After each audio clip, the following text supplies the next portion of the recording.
ਅਕਾਲੀ ਦਲ ਤੁਹਾਨੂੰ ਵੱਡਾ ਭਰਾ ਮੰਨਦਾ ਸੀ ਬੀਜੇਪੀ ਨੂੰ ਤੇ ਵੱਡੀ ਭੈਣ ਨਾਲ ਸਮਝੌਤਾ ਕਰ ਲਿਆ, ਕਿਵੇਂ ਦੇਖਦੇ ਹੋ? ਇਹ ਦਿਨੀ ਸਮਝੌਤਾ ਹੋਇਆ ਬਹੁਜਨ ਸਮਾਜ ਪਾਰਟੀ ਦਾ, ਇਹਦਾ ਭਾਰਤੀ ਜਨਤਾ ਪਾਰਟੀ ਨੂੰ ਕੋਈ ਨੁਕਸਾਨ ਨਹੀਂ। 2022 ਵਾਸਤੇ ਤੁਹਾਡਾ ਫਿਰ ਮੁਸ਼ਕਲ ਨਹੀਂ ਹੋ ਗਿਆ ਹੁਣ, ਕਿਉਂਕਿ ਤੁਹਾਡੇ ਕੋਲ ਸਮਝੌਤੇ ਵਾਸਤੇ ਵੀ ਪਾਰਟੀ ਨਹੀਂ ਹੈ। ਇੱਕ ਤੁਸੀਂ ਐਲਾਨ ਕਰਤਾ ਸੀ ਕਿ ਅਸੀਂ ਸੀਐਮ ਬਣਾਵਾਂਗੇ ਦਲਿਤ ਭਾਈਚਾਰੇ ਨੂੰ, ਪਰ ਹੁਣ ਮੌਕਾ ਸੰਭਾਲ ਗਿਆ ਅਕਾਲੀ ਦਲ। ਤੁਹਾਡੀ ਪਾਰਟੀ ਨੂੰ ਹਮੇਸ਼ਾ ਇਹ ਕਿਹਾ ਜਾਂਦਾ, ਕਹਿੰਦਾ ਬਾਣੀਆਂ ਦੀ ਪਾਰਟੀ ਹੈ, ਕਹਿੰਦਾ ਤਾਂ ਕਰਕੇ ਦਲਿਤ ਭਾਈਚਾਰੇ ਨੂੰ ਅੱਜ ਤੱਕ ਹੱਕ ਨਹੀਂ ਦੇ ਸਕੇ।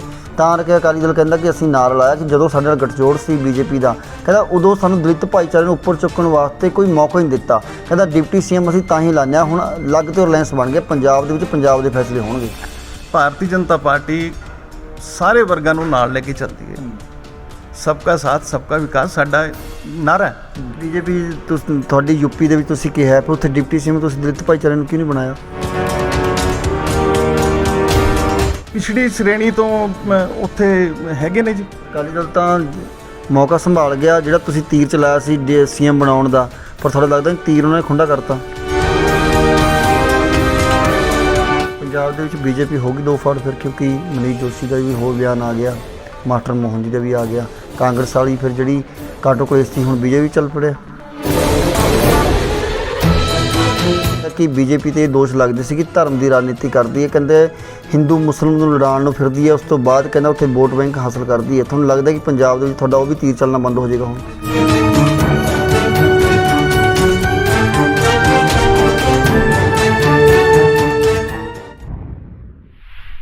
ਸਤਿ ਸ਼੍ਰੀ ਅਕਾਲ ਜੀ, ਤੁਸੀਂ ਦੇਖ ਰਹੇ ਹੋ HN1 ਨਿਊਜ਼ ਚੈਨਲ। ਪੰਜਾਬ ਦੀ ਸਿਆਸਤ ਹੁਣ ਭਖੀ ਹੋਈ ਹੈ, ਜਿਸ ਨੂੰ ਲੈ ਕੇ ਅਕਾਲੀ ਦਲ ਤੇ ਬਹੁਜਨ ਸਮਾਜ ਪਾਰਟੀ ਦਾ ਜੋ ਗੱਠਜੋੜ ਹੋਇਆ, ਇਸ ਨੂੰ ਲੈ ਕੇ ਵਿਰੋਧੀ ਪਾਰਟੀਆਂ ਦੀਆਂ ਨੀਂਦਾਂ ਉੱਡੀਆਂ ਹੋਈਆਂ ਨੇ ਕਿ 2022 ਨੂੰ ਲੈ ਕੇ ਅਕਾਲੀ ਦਲ ਨੇ ਇੱਕ ਵੱਡਾ ਡੰਕਾ ਵਜਾ ਦਿੱਤਾ ਹੈ ਤੇ ਉਸ ਤੋਂ ਬਾਅਦ ਵਿਰੋਧੀ ਪਾਰਟੀਆਂ ਲਗਾਤਾਰ ਅਕਾਲੀ ਦਲ ਤੇ ਬਹੁਜਨ ਸਮਾਜ ਪਾਰਟੀ ਤੇ ਨਿਸ਼ਾਨੇ ਸਾਧ ਰਿਹਾ ਹੈ। ਤਾਂ ਉਹਨਾਂ ਨੇ ਦੱਸਿਆ ਕਿ ਕਈ ਪਾਰਟੀਆਂ ਇਹ ਵੀ ਦੋਸ਼ ਲਾ ਰਹੀਆਂ ਨੇ ਕਿ ਬਹੁਜਨ ਸਮਾਜ ਪਾਰਟੀ ਦਾ ਤਾਂ ਵਜੂਦ ਖਤਮ ਸੀ, ਅਕਾਲੀ ਦਲ ਨੇ ਗੱਠਜੋੜ ਕਰਕੇ ਆਪਣਾ ਵਜੂਦ ਵੀ 2022 ਦੇ ਵਿੱਚ ਖਤਮ ਕਰ ਲੈਣਾ ਹੈ। ਤੇ ਦੱਸ ਦਿੰਦੇ ਹਾਂ ਕਿ 25 ਸਾਲ ਦਾ ਗੱਠਜੋੜ ਜਿਹੜਾ ਬੀਜੇਪੀ ਨਾਲ ਅਕਾਲੀ ਦਲ ਦਾ ਰਿਹਾ ਹੈ ਤੇ ਹੁਣ ਬਹੁਜਨ ਸਮਾਜ ਪਾਰਟੀ ਜੋ ਕਿ ਪਹਿਲਾਂ 25 ਸਾਲ ਪਹਿਲਾਂ ਗੱਠਜੋੜ ਹੁੰਦਾ ਸੀ, ਉਹਦੇ ਨਾਲ ਅਕਾਲੀ ਦਲ ਨੇ ਗੱਠਜੋੜ ਕਰ ਲਿਆ ਤੇ 20 ਸੀਟਾਂ ਬਹੁਜਨ ਸਮਾਜ ਪਾਰਟੀ ਤੇ 97 ਸੀਟਾਂ ਤੇ ਅਕਾਲੀ ਦਲ ਨੇ ਲੜਨ ਦਾ ਸਮਝੌਤਾ ਕੀਤਾ ਹੈ। ਤੇ ਇਸ ਨੂੰ ਲੈ ਕੇ ਬੀਜੇਪੀ ਨੂੰ ਕਿੰਨੀ ਕੁ ਵੱਡੀ ਹਾਰ ਦਾ ਮੂੰਹ ਦੇਖਣਾ ਪਏਗਾ 2022 ਦੇ ਵਿੱਚ, ਜਾਂ ਬੀਜੇਪੀ ਇਸ ਗੱਠਜੋੜ ਤੋੜਨ ਵਾਸਤੇ ਕੀ ਉਪਰਾਲੇ ਕਰ ਰਿਹਾ ਹੈ? ਕਿਉਂਕਿ ਜੇ ਗੱਲ ਕਰੀਏ ਤਾਂ ਅਕਾਲੀ ਦਲ ਨੇ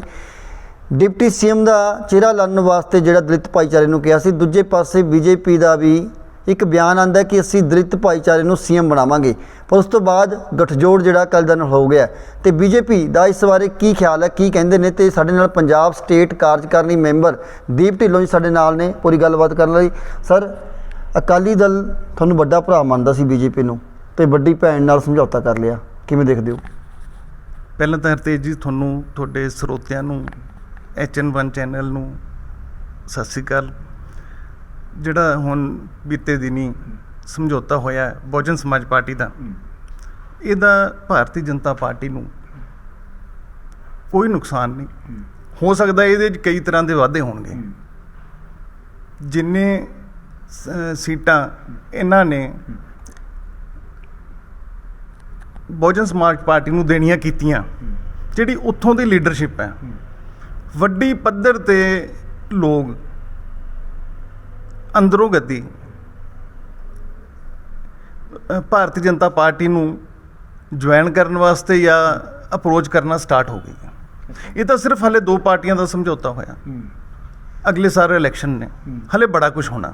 ਇਹ ਤਾਂ ਇੱਕ ਸਟਾਰਟਿੰਗ ਦੌਰ ਹੈ, ਇਹਦਾ ਕੋਈ ਵੱਡਾ ਫਰਕ ਪੈਣ ਵਾਲਾ ਨਹੀਂ। ਯੂਪੀ 'ਚ ਵੀ ਅਸੀਂ ਸਭ ਤੋਂ ਸਟਰੋਂਗ ਯੂਪੀ 'ਚ ਹੈ ਬਹੁਜਨ ਸਮਾਜ ਪਾਰਟੀ, ਤੇ ਤੁਸੀਂ ਯੂਪੀ 'ਚ ਦੇਖਿਆ ਸਾਨੂੰ ਕੋਈ ਇੱਦਾਂ ਦਾ ਕੰਪੀਟੀਸ਼ਨ ਹੀ ਨਹੀਂ ਹੈ ਇਹਨਾਂ ਦਾ। ਮੇਰੇ ਖਿਆਲ 'ਚ ਇੱਥੇ ਕੋਈ ਪੰਜਾਬ 'ਚ ਕੋਈ ਵੱਡਾ ਆਧਾਰ ਵੀ ਨਹੀਂ। ਤੁਸੀਂ ਤੋੜਨ ਦੀਆਂ ਤਿਆਰੀਆਂ ਕਰ ਰਹੇ ਹੋ ਗੱਠਜੋੜ ਨੂੰ, ਜਿਹੜੇ ਤੁਸੀਂ ਕਹਿ ਰਹੇ ਹੋ ਕਿ ਅਸੀਂ ਬਹੁਜਨ ਸਮਾਜ ਪਾਰਟੀ ਦੇ ਕਈ ਲੋਕਾਂ ਨੂੰ ਨਾਲ ਲੈ ਕੇ ਚੱਲ ਰਹੇ ਹਾਂ, ਨਾਲ ਲੈ ਕੇ ਆਵਾਂਗੇ ਆਪਣੀ ਪਾਰਟੀ, ਤੁਸੀਂ ਗੱਠਜੋੜ ਤੋੜਨ ਦੀ ਤਿਆਰੀਆਂ ਕਰ ਰਹੇ ਹੋ? ਨਹੀਂ, ਗੱਠਜੋੜ ਤੋੜਨ ਦੀ ਮੈਂ ਗੱਲ ਨਹੀਂ ਕੀਤੀ।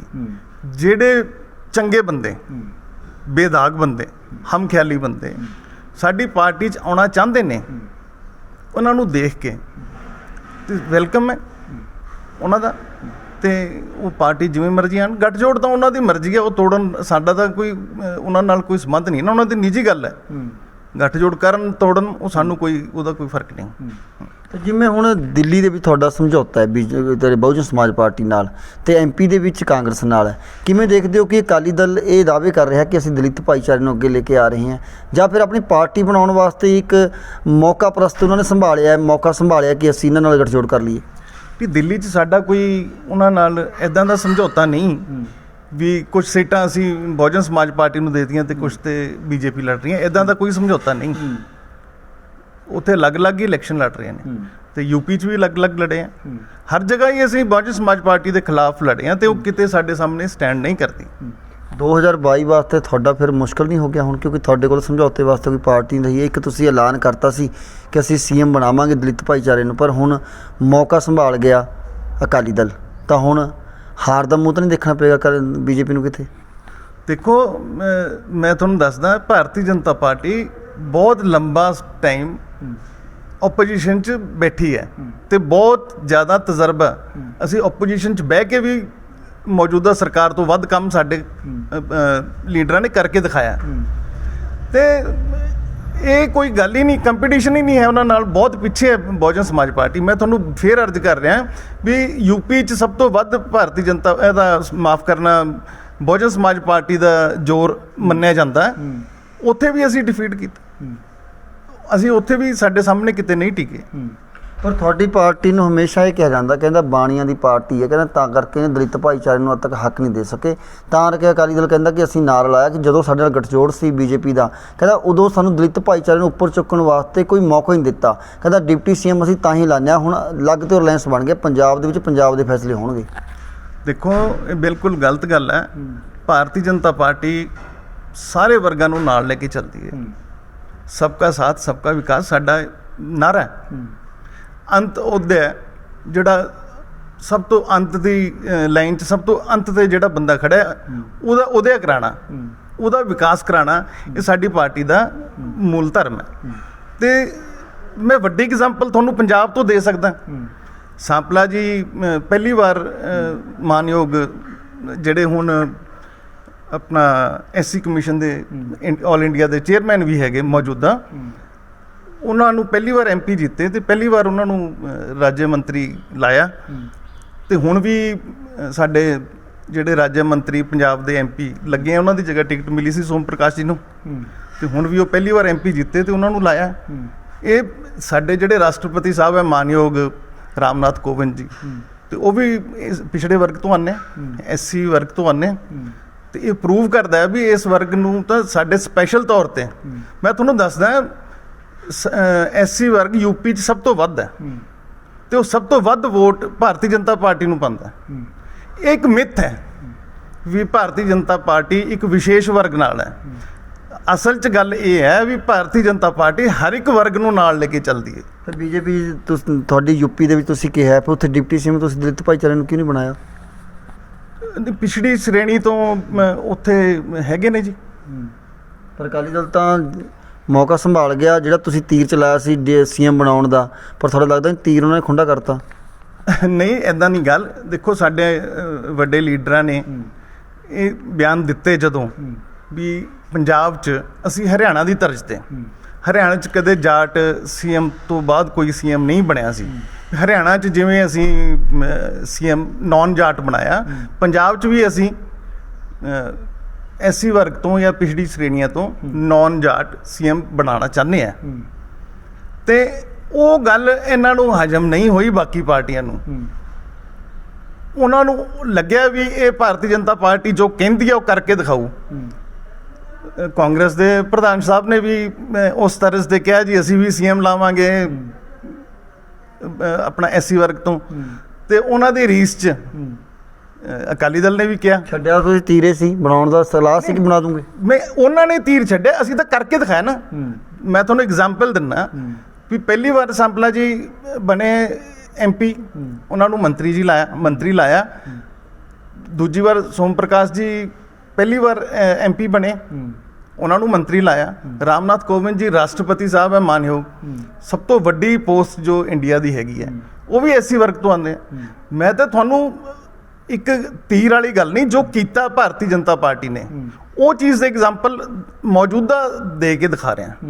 ਇਹ ਕੋਈ ਮਿੱਥ ਵਾਲੀ ਗੱਲ ਨਹੀਂ ਜਾਂ ਤੀਰ ਵਾਲੀ ਗੱਲ। ਉਹਨਾਂ ਨੇ ਤੀਰ ਇਸ ਕਰਕੇ ਛੱਡਿਆ ਜਿਹੜੀ ਉਹ ਗੱਲ ਨੂੰ ਜਿਹੜਾ ਡੈਮੇਜ ਹੋਇਆ ਉਹਨੂੰ ਹੋ ਸਕਦਾ ਉਹ ਡੈਮੇਜ ਸਮਝਦੇ ਹੋਣ ਵੀ ਸਾਨੂੰ ਹੋਇਆ, ਉਹਨੂੰ ਕਵਰ ਕਰਨ ਵਾਸਤੇ ਇਹ ਬਿਆਨ ਦੇ ਆ। ਇਹ ਤੁਸੀਂ ਕਦੇ ਮੰਨਦੇ ਹੋ ਵੀ ਅਕਾਲੀ ਦਲ 'ਚ ਬਾਦਲ ਪਰਿਵਾਰ ਨੂੰ ਛੱਡ ਕੇ ਹੋਰ ਕੋਈ ਬੰਦਾ ਸੀਐਮ ਬਣੇਗਾ? ਨਹੀਂ ਬਣ ਸਕਦਾ। ਤੁਸੀਂ ਮੰਨਦੇ ਹੋ ਵੀ ਕਾਂਗਰਸ 'ਚ ਕੋਈ ਇੱਦਾਂ ਦਾ ਲੀਡਰ, ਇਹਨਾਂ ਨੇ, ਮੈਂ ਹੁਣ ਨਾਂ ਨਹੀਂ ਲੈਣਾ ਚਾਹੁੰਦਾ, ਉਹਨਾਂ ਦੀ ਪਾਰਟੀ ਦੀ ਗੱਲ ਹੈ, ਕਿਸੇ ਵੀ ਐਸੀ ਵਰਗ ਦੇ ਬੰਦੇ ਨੂੰ ਅੱਗੇ ਨਹੀਂ ਲੈ ਕੇ ਆਏ। ਹਾਂ ਠੀਕ ਹੈ, ਵੋਟਾਂ ਜ਼ਰੂਰ ਅੰਦਰਲੇ ਤਰੀਕੇ ਨਾਲ ਹੁੰਦੀਆਂ ਰਹੀਆਂ ਇਹਨਾਂ ਦੀਆਂ, ਮਾਇਆਵਤੀ ਜੀ ਨਾਲ ਸਮਝੌਤੇ, ਉਹ ਸਭ ਨੂੰ ਪਤਾ, ਪਰ ਇਹਨਾਂ ਨੇ ਬੈਨੀਫਿਟ ਨਹੀਂ ਦਿਆ। ਇਹ ਜਿਹੜੇ ਉੱਥੋਂ ਪਹਿਲਾਂ ਵੀ ਭਾਰਤੀ ਜਨਤਾ ਪਾਰਟੀ 'ਚ ਆਏ ਹੈ ਲੋਕ, ਉਹ ਦੱਸਦੇ ਰਹੇ ਹੈ ਵੀ ਜਦੋਂ ਵੀ ਸਰਕਾਰ ਬਣੀ ਹੈ ਇਹਨਾਂ ਦੀ, ਦੇਖੋ ਕੋਈ ਇਹੋ ਜਿਹਾ ਟਾਈਮ ਸੀ ਟ੍ਰੈਡੀਸ਼ਨਲ ਵੋਟ ਮੰਨੀ ਜਾਂਦੀ ਸੀ ਕਾਂਗਰਸ ਦੀ, ਆਪਣਾ ਐਸੀ ਵਰਗ, ਪਰ ਅੱਜ ਮੇਰੇ ਖਿਆਲ 'ਚ ਨਾਂ ਲੈਣਾ ਵੀ ਪਸੰਦ ਨਹੀਂ ਕਰਦੇ। ਹੋਇਆ ਇਹ ਵੀ ਕਾਂਗਰਸ ਨੂੰ ਛੱਡ ਕੇ ਜਿਹੜੀ ਟ੍ਰੈਡੀਸ਼ਨਲ ਵੋਟ ਸੀ ਕਿਸੇ ਟਾਈਮ 'ਚ ਕਾਂਗਰਸ ਦੀ, ਉਹਨਾਂ ਨੂੰ ਆਪ ਦੀ ਪਾਰਟੀ ਬਣਾਉਣੀ ਪਈ, ਤੇ ਸਭ ਤੋਂ ਜ਼ਿਆਦਾ ਫਿਰ ਵਿਰੋਧ ਵੀ ਉਹਨਾਂ ਨੇ ਕੀਤਾ।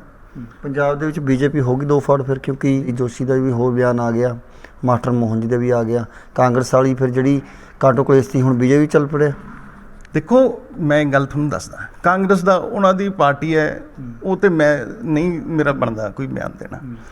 ਭਾਰਤੀ ਜਨਤਾ ਪਾਰਟੀ 'ਚ ਜਿਹੜੇ ਸਾਡੇ ਲੀਡਰਾਂ ਨੇ ਬਿਆਨ ਦਿੱਤੇ, ਆਪ ਦੇ ਨਿੱਜੀ ਬਿਆਨ ਉਹਨਾਂ ਦੇ, ਠੀਕ ਹੈ ਜੀ, ਤੇ ਇਹ ਗੱਲ ਪ੍ਰੂਵ ਕਰਦਾ ਭਾਰਤੀ ਜਨਤਾ ਪਾਰਟੀ ਇਹ ਸਾਰਿਆਂ ਦੀ ਪਾਰਟੀ ਹੈ, ਤੇ ਸਭ ਨੂੰ ਆਪ ਦੇ ਬਿਆਨ ਦੇਣ ਦਾ ਹਲੇ ਵੀ ਹੱਕ ਹੈ। ਜੇ ਕਿਸੇ ਹੋਰ ਪਾਰਟੀ 'ਚ ਬਿਆਨ ਦਿੰਦਾ ਨਾ ਕੋਈ, ਤੂੰ ਕੱਢ ਕੇ ਪਾਸੇ ਮਾਰ ਦੇ। ਇੱਥੇ ਸਭ ਨੂੰ ਹੱਕ ਹੈ ਆਪ ਦੇ ਵਿਚਾਰ ਰੱਖਣ ਦੇ, ਪਾਰਟੀ ਦੇ ਅੰਦਰ ਸੁਤੰਤਰਤਾ, ਤੇ ਜੋ ਉਹਨਾਂ ਨੇ ਨਿੱਜੀ ਬਿਆਨ ਦਿੱਤੇ ਹੈ ਉਹਨਾਂ ਦਾ ਜੋ ਵੀ ਗੱਲਬਾਤ ਹੋਏਗੀ ਸੀਨੀਅਰ ਲੀਡਰਸ਼ਿਪ ਨੇ ਦੇਖਣਾ ਉਹ, ਤੇ ਜੋ ਵੀ ਠੀਕ ਸਮਝੇ ਉਹਨਾਂ ਨੇ ਬਿਆਨ ਦਿੱਤੇ ਹੋਣਗੇ, ਜੋ ਵੀ ਠੀਕ ਸਮਝਣਗੇ ਅੱਗੇ ਲੀਡਰਸ਼ਿਪ ਕਰੇਗੀ। ਉਹ ਮੈਂ ਤਾਂ ਇੱਕ ਬਹੁਤ ਛੋਟਾ ਸਿਪਾਹੀ ਹਾਂ। ਖੇਤੀ ਬਿੱਲਾਂ ਦੇ ਹੱਕ ਦੇ ਵਿੱਚ ਸੀ ਤੁਸੀਂ ਸਾਰੇ ਬੀਜੇਪੀ ਵਰਕਰ, ਬੀਜੇਪੀ ਆਗੂ, ਬੀਜੇਪੀ ਮੰਤਰੀ, ਪਰ ਤੁਹਾਡੇ ਹੀ ਮੰਤਰੀ ਜਿਹੜੇ ਹੁਣ ਖੇਤੀ ਬਿੱਲਾਂ ਦੇ ਖਿਲਾਫ ਆ ਗਏ। ਕਿਵੇਂ ਦੇਖਦੇ ਹੋ ਕਿ ਸਹੀ ਨਹੀਂ ਸੀ ਬਿੱਲ, ਪਤਾ ਲੱਗ ਗਿਆ ਉਹਨਾਂ ਨੂੰ ਵੀ, ਤਾਂ ਕਰਕੇ ਕਿਸਾਨਾਂ ਦੇ ਹੱਕ 'ਚ ਆਏ ਨੇ? ਦੇਖੋ ਜਿਹੜੇ ਅੱਜ ਤੱਕ ਕਿਸਾਨਾਂ ਦੇ ਐਜੀਟੇਸ਼ਨ ਹੁੰਦੇ ਰਹੇ ਹੈ, ਉਹ ਇਸੇ ਗੱਲ ਦੇ ਐਜੀਟੇਸ਼ਨ ਹੁੰਦੇ ਰਹੇ ਹੈ ਵੀ ਜਿਣਸ ਸਾਡੀ ਹੈ, ਸਰਕਾਰ ਕਿਉਂ ਰੇਟ ਲਾਏ, ਤੇ ਅਸੀਂ ਆਪਣੀ ਮਰਜ਼ੀ ਨਾਲ ਆਪਣੀ ਮਰਜ਼ੀ ਦੀ ਮੰਡੀ ਦੇ ਵੇਚੀਏ। ਤੇ ਉਹ ਚੀਜ਼ ਜਿਹੜੀ ਕਿ ਕਾਂਗਰਸ ਦੇ ਮੈਨੀਫੈਸਟੋ 'ਚ ਸੀ, ਉਹ ਬਿੱਲ ਲਾਗੂ ਕੀਤੇ ਜੋ ਕਿ ਵਿਰੋਧੀਆਂ ਨੂੰ ਹਜਮ ਨਹੀਂ ਹੋਏ। ਕੁਝ ਕਿਸਾਨ ਵੀਰਾਂ ਨੂੰ ਵੀ ਗੁੰਮਰਾਹ ਕੀਤਾ, ਪਰ ਉਹਨਾਂ ਦਾ ਸ਼ੁਕਰ ਇਸ ਕਰਕੇ ਹੈ ਵੀ ਸ਼ਾਂਤਮਈ ਢੰਗ ਨਾਲ ਚੱਲ ਰਿਹਾ। ਬਹੁਤ, ਮੈਂ ਪਹਿਲਾਂ ਵੀ ਤੁਹਾਨੂੰ ਇੱਕ ਵਾਰ ਗੱਲ ਕਰੀ ਸੀ ਆਪਾਂ ਵੀ ਬਹੁਤ ਵੱਡਾ ਐਜੀਟੇਸ਼ਨ ਹੈ ਤੇ ਬੜੇ ਸ਼ਾਂਤਮਈ ਢੰਗ ਨਾਲ ਕੀਤਾ। ਇਹ ਦੂਜੀ ਪਾਰਟੀਆਂ ਨੇ ਗਲਤ ਤਰੀਕੇ ਨਾਲ ਵਗਰਾ ਰਹੀਆਂ, ਤੇ ਮੈਨੂੰ ਪੂਰੀ ਉਮੀਦ ਹੈ ਇਹਦਾ ਮਸਲਾ ਸੈਂਟਰ ਗਵਰਨਮੈਂਟ, ਸਾਡੇ ਲੀਡਰ ਬੜੇ ਸੂਝਵਾਨ ਹੈ, ਕਿਸਾਨਾਂ ਦੇ ਹੱਕ 'ਚ ਇਹ ਬਿੱਲ ਨੇ, ਤੇ ਉਹਨਾਂ ਨੂੰ ਸਮਝਾ ਕੇ ਉਹ ਮਸਲਾ ਹੋ ਜਾਏਗਾ। ਮੈਂ ਉਸ ਬਾਰੇ ਜ਼ਿਆਦਾ ਕੁਝ ਨਹੀਂ ਬੋਲਣਾ ਚਾਹੁੰਦਾ, ਕਿਉਂਕਿ ਜੇ ਕੋਈ ਵੀ ਕੰਮ ਚੱਲਦਾ ਹੋਵੇ ਉਹ ਪਹਿਲਾਂ ਕੋਈ ਬੰਦਾ ਬੋਲੇ, ਉਹਦੀ ਕੋਈ ਉਹ ਨਹੀਂ ਰਹਿੰਦਾ, ਸਿਰੇ ਨਹੀਂ ਚੜ੍ਹਦੀ ਗੱਲ, ਹੈ ਨਾ। ਪਾਰਟੀ ਤੋਂ ਜਿਹੜਾ ਸੁਤੰਤਰਤਾ ਹੈ, ਗੱਲ ਕਰਨ ਦਾ ਹੱਕ ਹੈ ਰੱਖਣ ਦਾ, ਤੇ ਉਹਨਾਂ ਦੀ ਮੰਨੀ ਵੀ ਜਾਂਦੀ, ਸੁਣੀ ਵੀ ਜਾਂਦੀ ਹੈ। ਤਾਂ ਹੁਣ ਜਿਸ ਤਰੀਕੇ ਨਾਲ ਬਿਆਨ ਕਿਸਾਨਾਂ ਦੇ ਹੱਕ 'ਚ ਦਿੱਤਾ ਉਸ ਕੈਬਨਿਟ, ਸਾਬਕਾ ਕੈਬਨਿਟ ਮੰਤਰੀ ਨੇ, ਤਾਂ ਕਿਵੇਂ ਦੇਖਦੇ ਹੋ ਕਿ ਹੁਣ ਮੋਦੀ ਸੁਣਨਗੇ ਉਹਨਾਂ ਦੀ ਗੱਲ, ਮੰਨਣਗੇ? ਦੇਖੋ ਸਾਡੀ ਪਾਰਟੀ 'ਚ ਇਕੱਲੇ ਮੰਤਰੀ ਸਾਹਿਬਾਨਾਂ ਦੀ ਨਹੀਂ, ਹਰ ਛੋਟੇ ਵਰਕਰ ਦੀ ਤੇ ਆਮ ਨਾਗਰਿਕ ਦੀ ਵੀ ਸੁਣੀ ਜਾਂਦੀ ਹੈ। ਮੈਂ ਤੁਹਾਨੂੰ ਦੱਸ ਰਿਹਾ ਵੀ ਜਿਹੜੇ ਉਹਨਾਂ ਦੇ ਬਿਆਨ ਇਹ ਗੱਲ ਪ੍ਰੂਵ ਕਰਦੇ ਆ ਵੀ ਪਾਰਟੀ ਦੇ ਅੰਦਰ ਪੂਰੀ ਸੁਤੰਤਰਤਾ, ਹਰ ਬੰਦਾ ਜੋ ਉਹਨਾਂ ਦੇ ਮਨ ਦੇ ਖਿਆਲ ਨੇ ਉਹਨਾਂ ਦੇ ਸੁਣੇ ਜਾਂਦੇ ਆ, ਤੇ ਇਹੀ ਗੱਲ ਨਹੀਂ ਵੀ ਇਕੱਲੇ ਸੁਣੇ ਹੀ ਜਾਂਦੇ ਆ, ਉਹਨਾਂ ਤੇ ਵਿਚਾਰ ਵੀ ਕੀਤਾ ਜਾਂਦਾ, ਤੇ ਉਹਨਾਂ ਦੀ ਗੱਲਾਂ ਤੇ ਵਿਚਾਰ ਜ਼ਰੂਰ ਹੁੰਦਾ ਹੋਏਗਾ। ਮੈਂ ਤੁਹਾਨੂੰ ਫਿਰ ਦੁਬਾਰਾ ਦੱਸਣਾ ਚਾਹੁੰਦਾ, ਮੈਂ ਇੱਕ ਬਹੁਤ ਛੋਟਾ ਸਿਪਾਹੀ ਹਾਂ ਪਾਰਟੀ ਦਾ, ਜੋ ਆਦੇਸ਼ ਪਾਰਟੀ ਦੇ ਹੁੰਦੇ ਮੈਂ ਉਸ ਮੁਤਾਬਕ ਕੰਮ ਕਰਦਾ, ਤੇ ਇਸ ਬਾਰੇ ਤੁਹਾਨੂੰ ਬਹੁਤ ਸੀਨੀਅਰ ਲੀਡਰਸ ਤੋਂ ਬੜੀ ਜਲਦੀ ਪਤਾ ਲੱਗ ਜਾਏਗਾ। ਜਾਂ ਜਿਹੜੇ ਐਮਐਲਏ ਜਾਂ ਐਮਪੀ ਨੇ ਉਹ ਬਿਆਨ ਦੇ ਰਹੇ ਨੇ ਕਿ ਜਦੋਂ ਤੱਕ ਬੀਜੇਪੀ ਦਾ ਪ੍ਰਧਾਨ ਪੰਜਾਬ ਦੇ ਵਿੱਚ ਜੋ ਲਗਾਇਆ ਹੈ ਮੌਕੇ ਤੇ, ਕਹਿੰਦਾ ਜਦੋਂ ਤੱਕ ਉਹ ਪ੍ਰਧਾਨ ਹੈ ਉਦੋਂ ਤੱਕ ਬੀਜੇਪੀ ਤਾਂ ਭੁੱਲ ਜਾਏਗਾ, ਜਿੱਤ ਜਾਏਗੀ। ਮੇਰੇ ਖਿਆਲ 'ਚ ਕੋਈ ਇੱਕ ਅੱਧਾ ਬਿਆਨ ਹੋ ਸਕਦਾ, ਕੋਈ ਇੱਦਾਂ ਦੀ ਗੱਲ ਨਹੀਂ। ਇਹ ਮਾਨਯੋਗ ਅਸ਼ਵਨੀ ਕੁਮਾਰ ਜੀ ਬਹੁਤ ਯੰਗ ਐਨਰਜੈਟਿਕ ਲੀਡਰ ਨੇ, ਤੇ ਇਹ ਉਹ ਪ੍ਰਧਾਨ ਨੇ ਜਿਨ੍ਹਾਂ ਨੇ ਪ੍ਰਧਾਨਗੀ ਥੱਲੇ, ਜਦੋਂ ਪਿੱਛੇ 2 ਵਾਰ ਰਿਪੀਟ ਹੋਈ ਹੈ ਅਕਾਲੀ ਦਲ ਬੀਜੇਪੀ ਸਰਕਾਰ ਉਦੋਂ ਪਾਰਟੀ ਨੂੰ ਲੀਡ ਕੀਤਾ ਤੇ ਉਹ ਪੂਰਾ ਸ਼੍ਰੇ ਇਹਨਾਂ ਦੇ ਹੱਥ 'ਚ ਜਾਂਦਾ। ਦੂਜੀ ਵਾਰ ਅਕਾਲੀ ਦਲ ਬੀਜੇਪੀ ਦੀ ਸਰਕਾਰ ਬਣਨਾ, 19 ਸੀਟਾਂ ਬੀਜੇਪੀ ਦੀਆਂ ਨਾ ਆਉਂਦੀਆਂ, ਜਦੋਂ ਕਿ ਇਹ ਮੰਨਿਆ ਜਾਂਦਾ ਸੀ ਵੀ ਬੀਜੇਪੀ ਦੀ ਇਸ ਵਾਰ ਸ਼ਾਇਦ ਇਹ ਸਰਕਾਰ ਨਾ ਬਣੇ। ਕਾਂਗਰਸ ਮਨੋਮਨੀ ਆਪਣੀ ਸਰਕਾਰ ਬਣਾਈ ਬੈਠੀ ਸੀ, ਪਰ ਦੁਬਾਰਾ ਬੀਜੇਪੀ ਦੀ ਤੇ ਅਕਾਲੀ ਦਲ ਦੀ ਸਰਕਾਰ ਬਣੀ ਤੇ ਉਹਦਾ ਪੂਰਾ ਸ਼੍ਰੇ ਅਸ਼ਵਨੀ ਕੁਮਾਰ ਜੀ ਨੂੰ ਜਾਂਦਾ। ਉਦੋਂ ਇਹ ਪ੍ਰਧਾਨ ਸੀ। ਇਹ ਗੱਲ ਕਹਿਣੀ ਵੀ ਯੋਗ ਨਹੀਂ, ਇਹ ਬਿਲਕੁਲ ਸੱਚ ਨਹੀਂ। ਤੇ ਮੈਂ ਫੇਰ ਇਹੀ ਗੱਲ ਦੁਬਾਰਾ ਕਹਿ ਰਿਹਾ, ਜੇ ਕਿਸੇ ਲੀਡਰ ਸਾਹਿਬਾਨ ਨੇ, ਵੱਡਿਆਂ ਨੇ ਕੋਈ ਗੱਲ ਕਹੀ ਹੈ ਜਾਂ ਕੋਈ ਉਹਨਾਂ ਦੀ ਕੋਈ ਨਾਰਾਜ਼ਗੀ ਹੈ, ਉਹ ਅਸ਼ਵਨੀ ਕੁਮਾਰ ਜੀ ਉਹਨਾਂ ਨੂੰ ਬਹੁਤ ਨੌਲੇਜ ਹੈ ਇਸ ਗੱਲ ਦੀ, ਬੜੇ ਸક્ષਮ ਹੈ, ਉਹ ਆਪਣੇ ਆਪ ਮਸਲਾ ਹੱਲ ਕਰ ਲੈਣਗੇ। ਬੀਜੇਪੀ ਤੇ ਦੋਸ਼ ਲੱਗਦੇ ਨੇ ਕਿ ਜਿਵੇਂ ਯੂਪੀ ਦੇ ਵਿੱਚ ਜਾਂ ਫਿਰ ਪੱਛਮੀ ਬੰਗਾਲ ਦੇ ਵਿੱਚ ਹਿੰਦੂ ਮੁਸਲਿਮ ਦੇ ਨਾਮ ਤੋਂ ਵੋਟ ਮੰਗੀ ਜਾ ਰਹੀ ਸੀ, ਧਰਮ ਦੀ ਰਾਜਨੀਤੀ ਕਰਦਾ ਹੈ ਬੀਜੇਪੀ, ਤਾਂ ਹੁਣ ਲੱਗਦਾ ਤੁਹਾਡਾ ਪੰਜਾਬ ਦੇ ਵਿੱਚ ਬੀਜੇਪੀ ਦਾ ਇਹ ਤੀਰ ਵੀ ਖਤਮ ਕਰਤਾ ਅਕਾਲੀ ਦਲ ਨੇ? ਨਹੀਂ, ਕਦੇ ਵੀ ਇੱਦਾਂ ਵੋਟ ਅਸੀਂ ਨਹੀਂ ਮੰਗੀ ਵੀ ਹਿੰਦੂ ਮੁਸਲਿਮ ਕਰਕੇ ਜਾਂ ਹਿੰਦੂ ਸਿੱਖ ਕਰਕੇ। ਭਾਰਤੀ ਜਨਤਾ ਪਾਰਟੀ ਨੇ ਪਰ ਕਦੇ ਤੁਹਾਡੇ ਕਾਰਜਕਰਤਾ ਦੇ ਕਈਆਂ ਦੇ ਬਿਆਨ ਆ ਜਾਂਦੇ, ਕਹਿੰਦਾ ਕਿ ਕਸ਼ਮੀਰ ਬਣ ਗਿਆ ਪੱਛਮੀ ਬੰਗਾਲ, ਕਹਿੰਦਾ ਮਮਤਾ ਬੈਨਰਜੀ ਨੇ ਕਸ਼ਮੀਰ ਬਣਾ ਕੇ ਰੱਖਤਾ, ਮੁਸਲਮਾਨਾਂ ਦਾ ਬਣ ਗਿਆ ਹੁਣ। ਨਹੀਂ, ਮੁਸਲਮਾਨਾਂ ਦਾ ਨਹੀਂ ਬਣਿਆ। ਇਹ ਨਹੀਂ, ਇਹ ਜਿਹੜਾ ਭਾਰਤ ਹੈ ਉਹ ਸਾਰਿਆਂ ਦਾ, ਜਿੰਨਾ ਹਿੰਦੂ ਦਾ ਉਨਾ ਹੀ ਸਿੱਖ ਦਾ, ਉਨਾ ਹੀ ਮੁਸਲਮਾਨ ਦਾ, ਉਨਾ ਹੀ ਜੈਨ ਧਰਮ ਵਾਲਿਆਂ ਦਾ, ਉਨਾ ਸਾਰੇ ਧਰਮ ਵਾਲਿਆਂ ਦਾ। ਜੇ ਕੋਈ ਇੱਦਾਂ ਦੇ ਬਿਆਨ ਦਿੰਦਾ ਤੇ ਉਹ ਪਾਰਟੀ ਉਹਦੇ ਨਾਲ ਸਹਿਮਤ ਨਹੀਂ।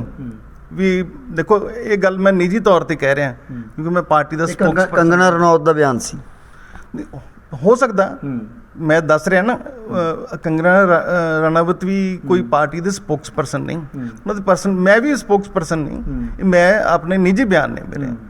ਤੇ ਇਹ ਗੱਲ ਕਹਿਣੀ, ਮੈਂ ਤਾਂ ਇਸ ਗੱਲ ਨਾਲ ਸਹਿਮਤ ਨਹੀਂ ਤੇ ਪਾਰਟੀ ਵੀ ਸਹਿਮਤ ਨਹੀਂ ਵੀ ਮੁਸਲਿਮ ਹਿੰਦੂ ਕਰਕੇ ਅਸੀਂ ਵੋਟ ਮੰਗੀਏ।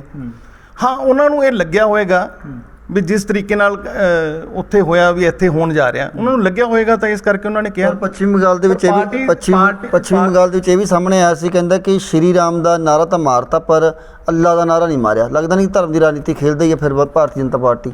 ਦੇਖੋ ਜੀ, ਇਹ ਗੱਲ ਤਾਂ ਵਿਰੋਧੀ ਕਰਦੇ ਆਏ ਪਹਿਲਾਂ ਤੋਂ ਤੇ ਅੱਗੇ ਵੀ ਕਰਨਗੇ।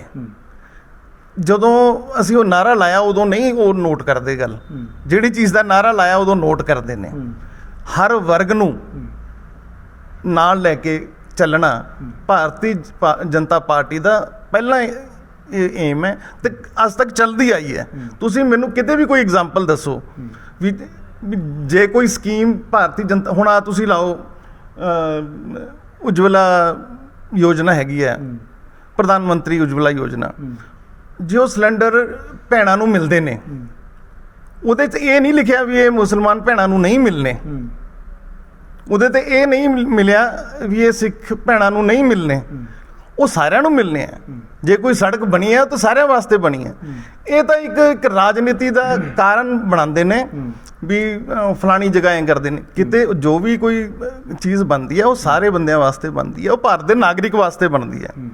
ਕਾਂਗਰਸ 2022 ਨੂੰ ਲੈ ਕੇ ਰਾਹੁਲ ਪ੍ਰਿੰਕਾ ਗਾਂਧੀ ਸੈਨਾ ਐਲਾਨ ਕਰਤੀ ਹੈ। ਲਗਾਤਾਰ ਉਹਨਾਂ ਦੇ ਜਿਹੜੇ ਸੈਨਾ ਦੇ ਵਿੱਚ ਲੋਕ ਜੁੜਦੇ ਜਾ ਰਹੇ ਨੇ, ਨੌਜਵਾਨ। ਕੱਲ੍ਹ ਵੀ ਉਹਨਾਂ ਦੇ ਜਗਦੀਸ਼ ਸ਼ਰਮਾ ਪਰਸੋਂ ਆ ਕੇ ਗਏ ਨੇ ਪ੍ਰਧਾਨ, ਹੁਣ ਦੱਸਿਆ ਕਿ ਕਾਂਗਰਸੀ ਸਰਕਾਰ ਬਣੇਗੀ ਪੰਜਾਬ ਦੇ ਵਿੱਚ। ਤੁਹਾਡੀ RSS ਜਿਹੜੀ ਹੈ ਉਹ ਆਏਗੀ ਪੰਜਾਬ ਦੇ ਵਿੱਚ ਪ੍ਰਚਾਰ ਕਰਨ ਵਾਸਤੇ ਬੀਜੇਪੀ ਦੇ ਹੱਕ ਦੇ ਵਿੱਚ?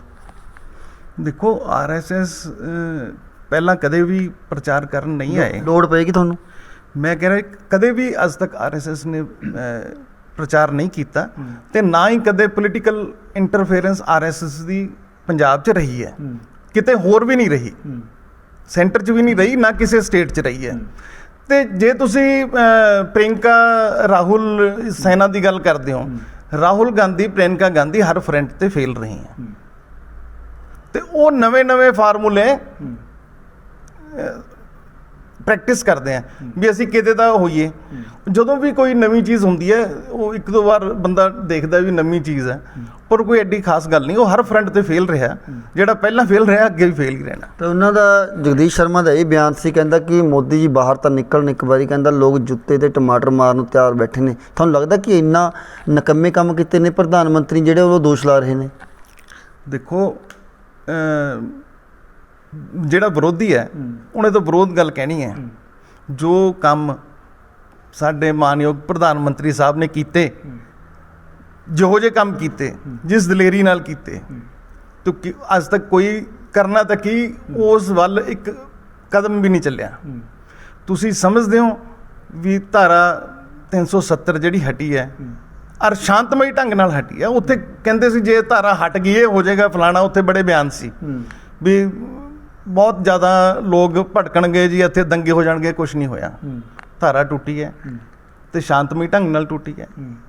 ਉਸ ਤੋਂ ਬਾਅਦ 3 ਤਲਾਕ ਵਾਲਾ ਸੀ, ਕਿੰਨੀ ਜ਼ਿਆਦਾ ਅਤਿਆਚਾਰ ਸੀ ਮੁਸਲਿਮ ਭੈਣਾਂ ਤੇ।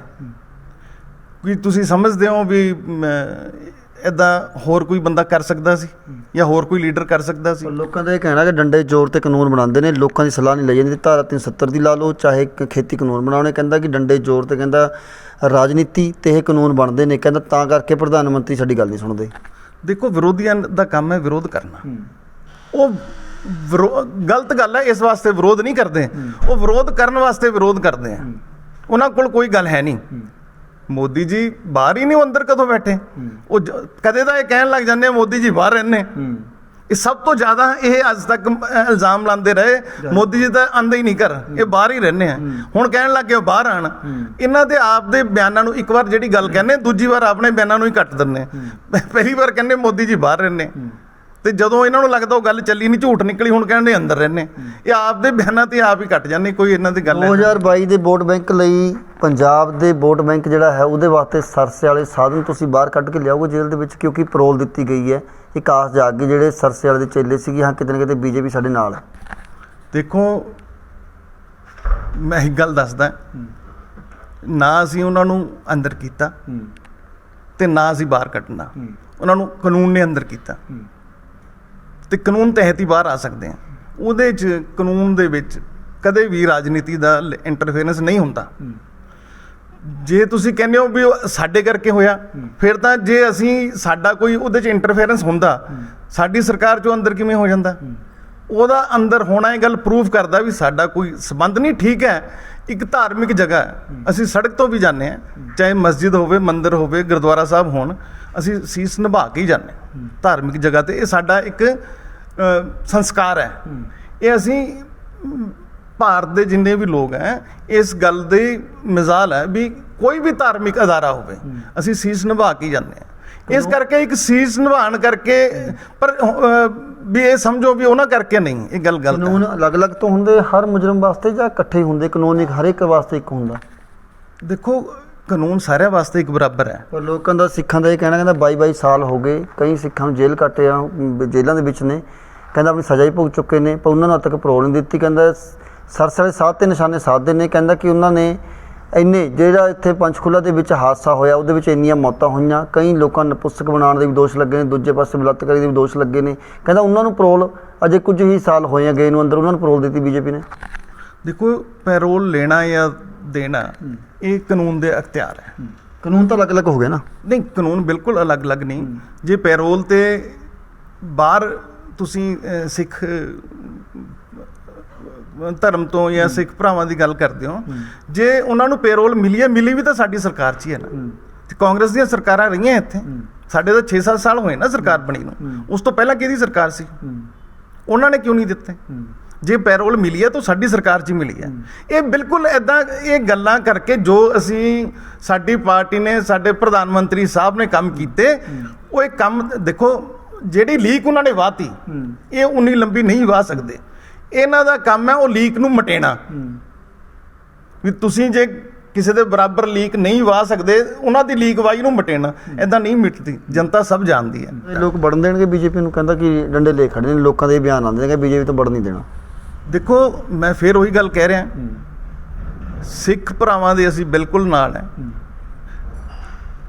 ਤੇ ਅਸੀਂ ਪਿੰਡਾਂ 'ਚ ਹੀ ਰਹਿੰਦੇ। ਜਿਹੜੀ ਇਹ ਬਿਆਨ ਦਿੰਦੇ ਆ, ਇਹ ਸਿਰਫ ਵਿਰੋਧੀ ਪਾਰਟੀਆਂ ਬਿਆਨ ਦਿੰਦੀਆਂ।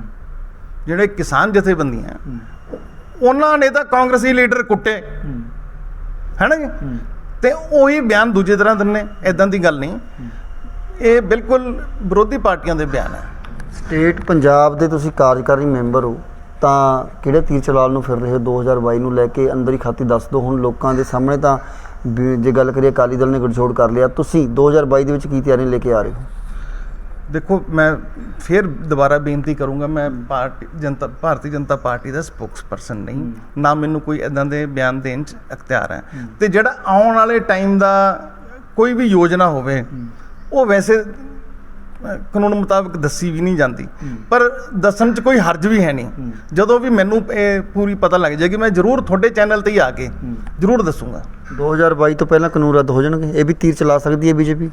ਦੇਖੋ ਇਸ ਬਾਰੇ ਬਹੁਤ ਲੰਬੇ ਟਾਈਮ ਤੋਂ ਕਿਸਾਨ ਵੀਰ ਵੀ ਧਰਨੇ ਤੇ ਬੈਠੇ ਆ, ਮੈਂ ਵੀ ਕਿਸਾਨ ਹਾਂ, ਠੀਕ ਹੈ, ਅਸੀਂ ਵੀ ਕੋਈ ਕਿਸਾਨਾਂ ਦੇ ਵਿਰੋਧੀ ਨਹੀਂ, ਪਰ ਹੁਣ ਚਲੋ ਉਸ ਬਾਰੇ ਮੈਂ ਇਹ ਗੱਲ ਕਹਿਣਾ ਵੀ ਜ਼ਰੂਰ ਇਹਨਾਂ ਦਾ ਮਸਲਾ ਹੱਲ ਹੋਏਗਾ।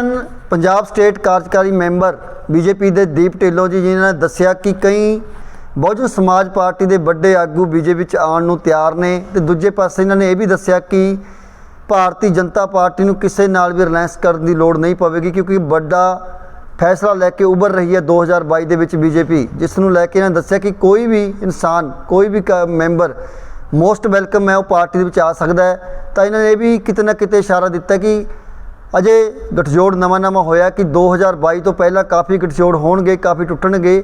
ਅਜੇ ਕੁਝ ਨਹੀਂ ਕਿਹਾ ਜਾਂਦਾ ਕਿ ਇਹ ਗਠਜੋੜ ਕਿੰਨਾ ਕੁ ਕਾਮਯਾਬ ਰਹੇਗਾ ਅਕਾਲੀ ਦਲ ਨਾਲ, ਕਿਉਂਕਿ ਜੇ ਗੱਲ ਕਰੀਏ ਤਾਂ ਅਕਾਲੀ ਦਲ ਜਾਂ ਆਮ ਆਦਮੀ ਪਾਰਟੀ, ਕਾਂਗਰਸ ਇਹ ਕਾਫੀ ਦੇਰ ਤੋਂ ਨਿਸ਼ਾਨੇ ਸਾਧ ਰਹੀ ਹੈ ਕਿ ਭਾਰਤੀ ਜਨਤਾ ਪਾਰਟੀ ਨੂੰ ਲੋਕ, ਜਿਹੜੇ ਪਿੰਡਾਂ ਦੇ ਲੋਕ ਨੇ, ਸ਼ਹਿਰਾਂ ਦੇ ਲੋਕ ਨੇ, ਘਰਾਂ ਦੇ ਵਿੱਚ ਨਹੀਂ ਵੜਨ ਦੇਣਗੇ। ਪਰ ਦੂਜੇ ਪਾਸੇ ਬੀਜੇਪੀ ਦੇ ਆਗੂ ਨੇ ਬਿਆਨ ਵੀ ਦਿੱਤਾ ਕਿ ਇਹ ਤਾਂ ਲੋਕਾਂ ਦੇ ਦਿਲਾਂ ਵਿੱਚ ਵਸੀ ਹੋਈ ਪਾਰਟੀ ਭਾਰਤੀ ਜਨਤਾ ਪਾਰਟੀ ਹੈ, ਰਾਸ਼ਟਰੀ ਪਾਰਟੀ ਹੈ, ਤੇ ਇਹਨਾਂ ਰਾਸ਼ਟਰੀ ਪਾਰਟੀ ਨੂੰ ਲੋਕਾਂ ਦੇ ਦਿਲਾਂ ਵਿੱਚੋਂ ਕੱਢਣਾ ਬਹੁਤ ਮੁਸ਼ਕਿਲ ਹੋਏਗਾ। ਕਿਸੇ ਤਰੀਕੇ ਦੇ ਵੀ ਸ਼ਰੰਤਰ ਜਿਹੜੀਆਂ ਵਿਰੋਧੀ ਪਾਰਟੀਆਂ ਕਰ ਲੈਣ, ਪਰ ਭਾਰਤੀ ਜਨਤਾ ਪਾਰਟੀ 2022 ਦੇ ਵਿੱਚ ਆਪਣੀ ਸਰਕਾਰ ਬਣਾ ਕੇ ਦਿਖਾਵੇਗੀ। ਤੇ ਹੁਣ ਇਹ ਤਾਂ ਆਉਣ ਵਾਲੇ ਦਿਨਾਂ 'ਚ ਦੇਖਦੇ ਹਾਂ 2022 ਦੇ ਵਿੱਚ ਕਿੰਨੀ ਵੱਡੀ ਜਿੱਤ ਹਾਸਲ ਕਰਕੇ ਭਾਰਤੀ ਜਨਤਾ ਪਾਰਟੀ ਪੰਜਾਬ ਦੇ ਵਿੱਚ ਆਉਂਦੀ ਹੈ, ਜਾਂ ਫਿਰ ਪੰਜਾਬ ਦੇ ਲੋਕ ਇਹਨਾਂ ਨੂੰ ਨਕਾਰਦੇ ਨੇ। ਤੁਹਾਡੇ ਨਾਲ ਕੈਮਰਾਮੈਨ ਰੋਹਿਤ ਦੇ ਨਾਲ ਹਰਤੇਜ ਸਿੰਘ ਤੇਜੀ, HN1 ਨਿਊਜ਼, ਚੰਡੀਗੜ੍ਹ।